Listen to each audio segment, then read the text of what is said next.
அலைக்கும். இன்றைக்கி pepper chicken செய்ய போகிறேன்.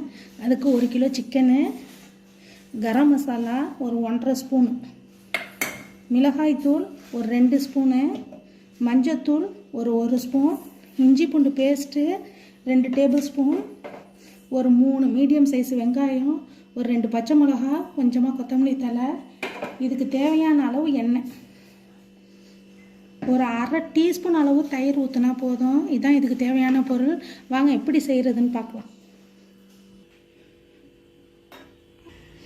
அடுப்பில் சட்டி வச்சாச்சு. சட்டி நல்லா காஞ்சிருச்சு. அதில் ஒரு 4 டேபிள் ஸ்பூன் அளவு எண்ணெய் ஊற்றிக்கணும்.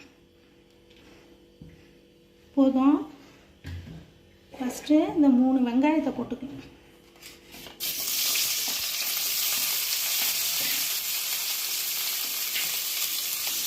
கலர் மாறுற அளவு இதை நல்லா வதக்கிக்கலாம். வெங்காயம் இந்த அளவு வதங்கினா போதும். இதில் எடுத்து வச்ச இஞ்சி பூண்டு பேஸ்ட்டு ஒரு 2 டேபிள் ஸ்பூன் இருக்கும், அதை போட்டுக்கலாம். அதையும் போட்டு பச்சை வாசனை போகிற அளவு வதக்கிக்கலாம். இஞ்சி பூண்டு இந்த அளவு வதங்கினா போதும். இப்போ சிக்கன் கழுவி வச்ச சிக்கனை எடுத்து போட்டுக்கலாம். வெறும் லெக் பீஸாக வாங்கியிருக்கேன், போட்டுக்கலாம்.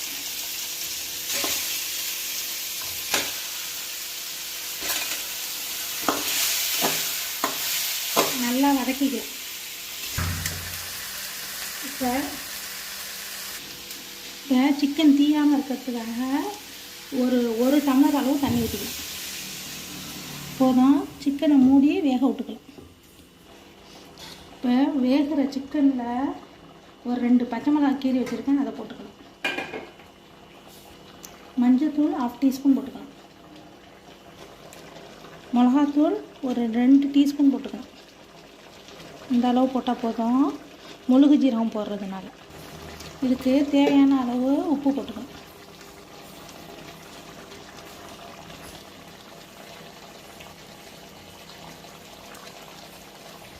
இந்த ஸ்டேஜில் ஒரு ½ டீஸ்பூன் அளவு தயிர் ஊற்றினா போதும், ரொம்ப ஊற்றக்கூடாது. இது போதும். இந்த ஸ்டேஜில் தண்ணிலாம் சுண்டி கொஞ்சம் தண்ணி இருக்குது. கரம் மசாலாவை போட்டுக்கலாம். ஒரு 2 டேபிள் ஸ்பூன் அளவு இருக்கும் கரம் மசாலா, அதை சேர்த்துக்கலாம். கரம் மசாலா எப்படி செய்கிறதுன்ட்டு ஷார்ட் வீடியோ போட்டிருக்கேன், அதை போய் செக் பண்ணி பார்த்துட்டு அதே மாதிரி அந்த மசாலாவை ரெடி பண்ணிக்கிட்டு இதை செஞ்சு பாருங்கள், ரொம்ப டேஸ்ட்டாக இருக்கும். இதில் ஒரு ½ டம்ளர் தண்ணி ஊற்றி வேக வச்சுருக்கேன். வேக வச்சு ஒரு 10 நிமிஷம் மூடியை போட்டு மூடி வச்சுக்கணும்.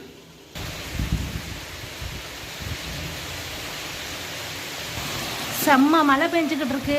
இந்த டயத்தில் பெப்பர் சிக்கன் செம்ம டேஸ்ட்டாக இருக்கும். ட்ரை பண்ணி பாருங்கள் மழை டயத்தில். இந்த ஸ்டேஜில் கொத்தமல்லி தழை ஒரு கைப்பிடி அளவு போடுறேன், போட்டு மூடி வச்சுக்கணும். ஒரு 10 நிமிஷம் வேகட்டும். இந்த தண்ணிலாம் சுத்தமாக சுண்டணும். அது முடிக்க மூடி வச்சு வேக விட்டுக்கணும். அவ்வளோதான், சுவையான பெப்பர் சிக்கன் கிரேவி ரெடி. இந்த ரெசிபியை நீங்கள் வீட்டில் ட்ரை பண்ணி பாருங்கள். இந்த வீடியோ உங்களுக்கு பிடிச்சிருந்துச்சுன்னா லைக் பண்ணுங்கள், ஷேர் பண்ணுங்கள், கமெண்ட் பண்ணுங்கள், சப்ஸ்கிரைப் பண்ணுங்கள்.